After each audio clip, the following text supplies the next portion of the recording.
go to do slideshow, just give you some options. There's use times, play generations. Get off the use presenter view. Maybe that's it. Now try. This meeting will come to order. This is the Laverne Board of Zoning Appeals, September 27, 2016, regular meeting at 5:30 p.m. The first thing, we'll call the meeting to order. We'll determine the quorum, which we do have. First item is to approve the minutes from the last meeting. Has all the board members have a chance to read it?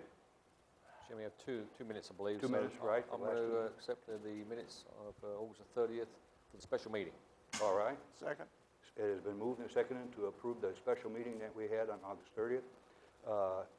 All in favor, say aye. Aye. Aye. It has been approved. Now we have the regular meeting at 5:30 on August 30th. Make a motion to accept the minutes as submitted. Do I hear a second? Second. It's been moved and seconded. We approve the minutes for the regular meeting on August the 30th. All in favor, say aye. Aye. Aye. They are approved.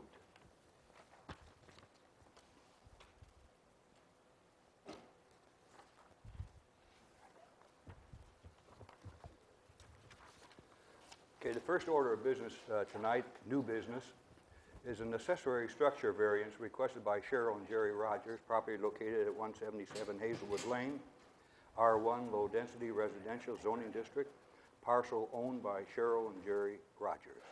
May we have the report, please? Certainly, Mr. Chairman. It looks like the PowerPoint is working, so you can rely on the screen if you'd like, as opposed to your packet. But we do have a request for an accessory structure variance tonight by Mrs. Cheryl and Jerry Rogers. This is at 177 Hazelwood Lane, which is an R1 zone right here. It's the corner of September and Hazelwood Lane.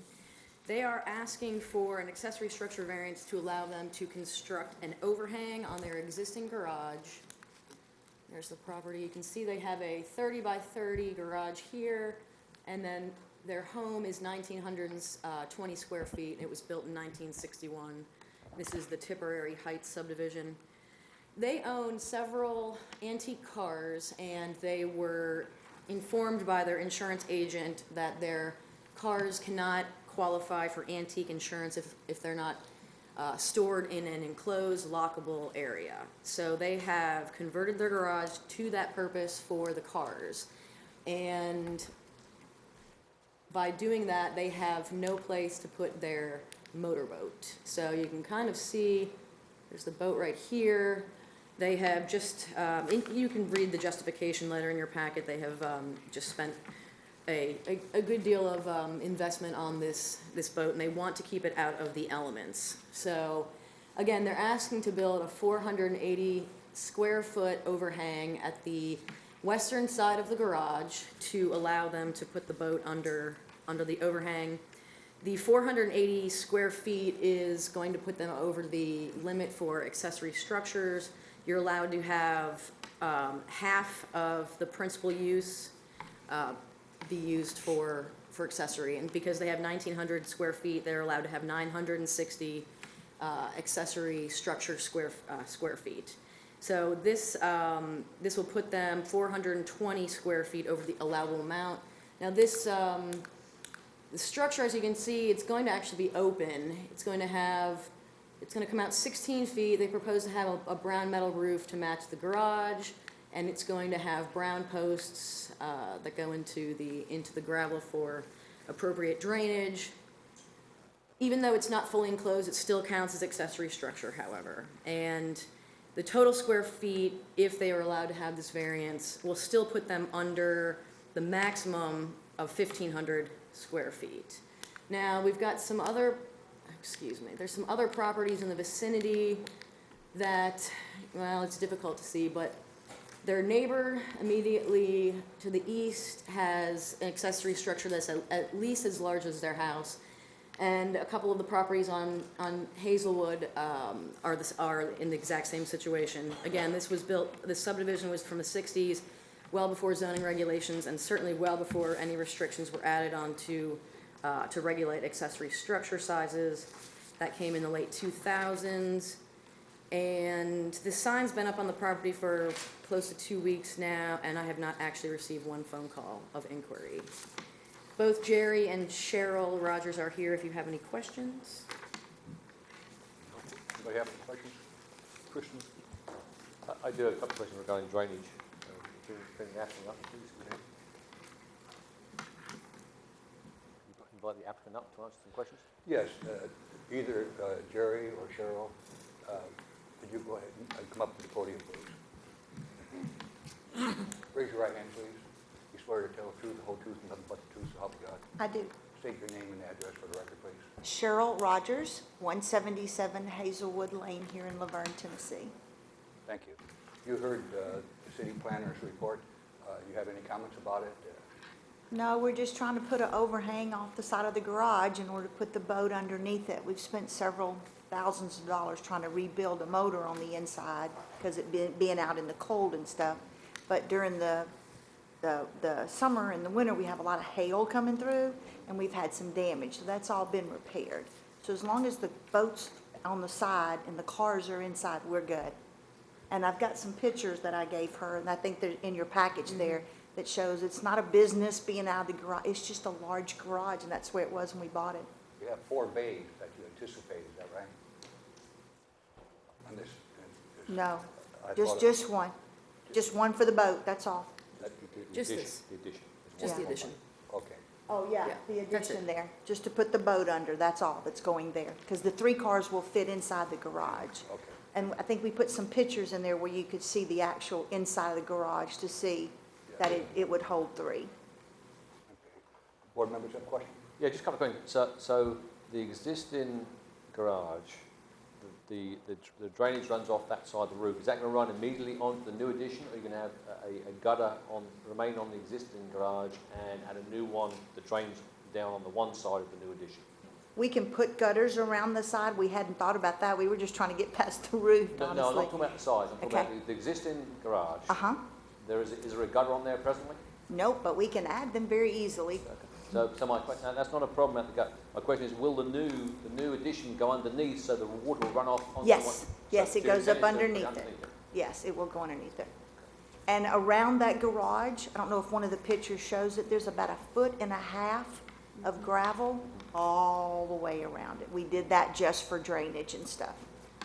But you're showing it in your picture that you're going to run it down the post into the ground. Is that correct? Mm-hmm. Okay. And then, so the roof's going to be the same colour as the existing roof, That's right. and the post, what colour the post? Brown. Everything's brown and white back there. Mm-hmm. That's all right, Mr. Chairman. Any other questions? At this time, we'll take a vote then, whether the petition be approved or denied. Entertain a motion here. I'll make a motion to accept the petition as submitted. We have a motion to accept as submitted. Do I have a second? Seconded. All in favor signify by saying aye. Aye. Aye. Unanimous approved. Thank you so much. Appreciate it. I have a question for your husband. Uh-huh. I noticed, I think that was you driving a pickup truck this afternoon?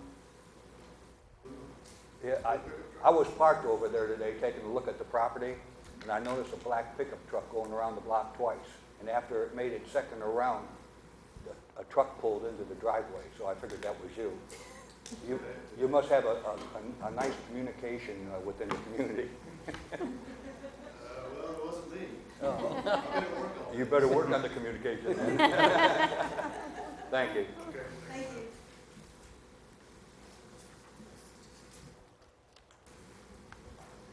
The second item of new business is a minimum distance variance requested by Kimberly Horn, property located at 300 Industrial Boulevard, 3.7 acre C2 Highway Service Commercial Zoning District, parcel owned by Roy Waldron. May we have the report?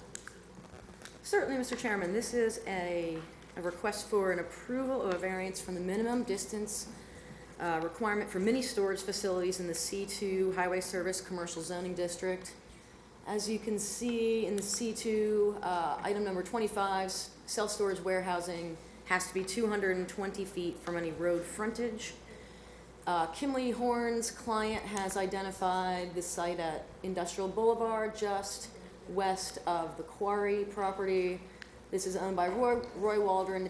It's about just under 4 acres, and it's actually split by New Sanford. They are wanting to put a mini storage facility just on this portion of the property, not on the western portion. And again, with the 220 feet requirement from any road frontage, if that were applied for this specific parcel, it would essentially render the parcel useless. They'd be down, I believe it would take up 80% of the property itself. Because it's a corner lot, they'd have to be 220 feet from New Sanford and 220 feet from industrial. And you can see this red hashed area. That's essentially the area that they'd be able to use only if we were to apply this 220-foot requirement. As is highlighted in the justification letter, there are quite a few factors that would essentially, again, render this parcel useless if we were to apply these strict provisions. The land uses in the surrounding vicinity, if I go back, it's almost, this is the parcel we're talking about. Again, this is the quarry, and everything else here is I-2, heavy industrial. We've got some major warehouses up here, and then further down industrial, we've got construction equipment sales, trailer sales for a very long distance. And then across from the parcel itself is I-24 and some more industrially zoned property that's not developed. There is a site plan, again, that's in your packet, showing their proposed layout. They have proposed a 3-story building at the front of the parcel, which is going to be a mixture of glass and some other materials with very neutral coloring. And then they have some smaller 1-story storage buildings in the rear, which you won't be able to see due to the 3-story building in the front. Even though this site is not in the overlay district, Kimley-Horn has provided staff with several extra layers of design work, including, again, the site plan and then several sheets showing the architectural elevations for each facade. So you can see, and this is, again, it's proposed to be a cube smart storage facility. This is actually one of the nicer renderings. I just saw one up in the Rivergate Mall, and it's not as attractive as this specific one. So we can look at these couple other views. Again, this would be industrial, and this would be the rear that you wouldn't be able to see from industrial because of that 3-story building. There's been a sign on this property for about 2 weeks as well, and I've not received a single phone call. And we do have representatives here tonight from Kimley-Horn, should you have any questions. Representatives, please step forward. Take the podium, please.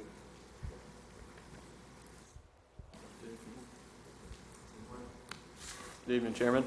Good evening. Would you raise your right hand, please? You swear to tell the truth, the whole truth, nothing but the truth, so help you God? I do. Thank you. Would you state your name and address for the record, please? Martin Huff, Johnson Development, 100 Dunbar Street, Spartanburg, South Carolina, 29306. Are you both going to be testifying?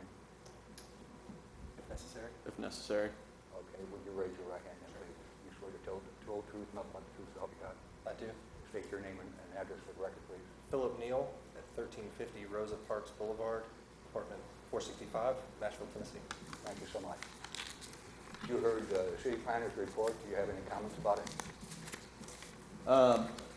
Not particularly. She did a good job of kind of laying out all the details. The rendering that you did see does show kind of the elevation we're proposing. Based off the current setbacks, you know, the site is currently, the use is permitted by right, and the current setbacks, which probably, you know, due to an older type of facility that you typically see, you know, would apply for, you know, this type of use. But with the way that our product is designed, it really does have you know, a nice street presence. We've tried to, I believe, show you here, continue the frontage along our building to kind of stay in line with the site of the other industrial buildings, so that the vantage point along Industrial Boulevard stays unobstructed. But for the most part, we want to have a nice looking building, which we think we've designed, and very excited about developing in the Laverne community. Okay. On the where it says proposed building, on the left-hand side of it, across the road, is a small triangular parcel there. Yes, sir. Is that part of your all's parcel? It is. You going to build anything on that triangle? We are not. It's We're going to gonna- stay as is? It'll be maintained and landscaped and, or, you know, for the most part, we're not doing any improvements. Okay, thank you. Any board members have any questions? Yeah, just a couple of questions. The entrance will only be off Industrial or coming off New Sanford Road 2? Which one's going to be the entrance? Well, so we will have a secondary access point that's basically used for any type of larger vehicles coming in, just from an ease and access standpoint. For the most part, it will be a gated entrance point that will have a Knox box for the fire safety, but primary access will be off Industrial Boulevard. And the way you've drawn it up, the three-story building at the front of the property, you won't be able to see the smaller buildings at the back? Is that the way it's been designed? That's the way it's been designed. And the 3 stories, I mean, the bottom storage is for office and the rest is for storage, air conditioned or heated and air conditioned? So what was the question on the? So on the 3 levels, what are the 3 levels going to do? So that will be 3 levels of conditioned storage space that customers and tenants will access via elevator shaft. That all loading and unloading will happen in the rear of the building, where you see kind of the area there. We will have an on-site office. These products do not have on-site residence. It operates normal business hours, and it also has gates. So any type of customer, or will be no other people other than customers that are allowed into the rear of the facility, into the multi-story as well as the single-story. And just on a matter of drainage, I mean, I know this is for variance, but just understanding where you're going to put the water that's going to run off these buildings, where it's going to run to. Yeah, I can comment on that. So we've done just preliminary design at this point. Obviously, this variance is key to our progressing in our design. But really, we're going to try to mimic existing drainage patterns as closely as possible as with any development. So currently, the lowest portion of the site is to the south there in the front, which is works out for us because that is a space where we don't want to put more of those buildings. We can put those behind whatever drainage measures we have and continue to mimic those current patterns. So that, Mr. Chairman. Any other questions? Just on the fencing, is the entire property then fenced in? That's correct. We will use portions of the rear buildings as a fence or barrier, if you will. It'll be a key lock entry, right? Key with a keypad. But all the individual units are locked by customers. Hey, Martin, what about the closing time? Huh? 10 o'clock, there's no one in there. Yeah, so like I said, customers can have access, I think, up till about 9 or 10, but then it shuts down. But there will be someone on site for normal business hours, 8 to 5.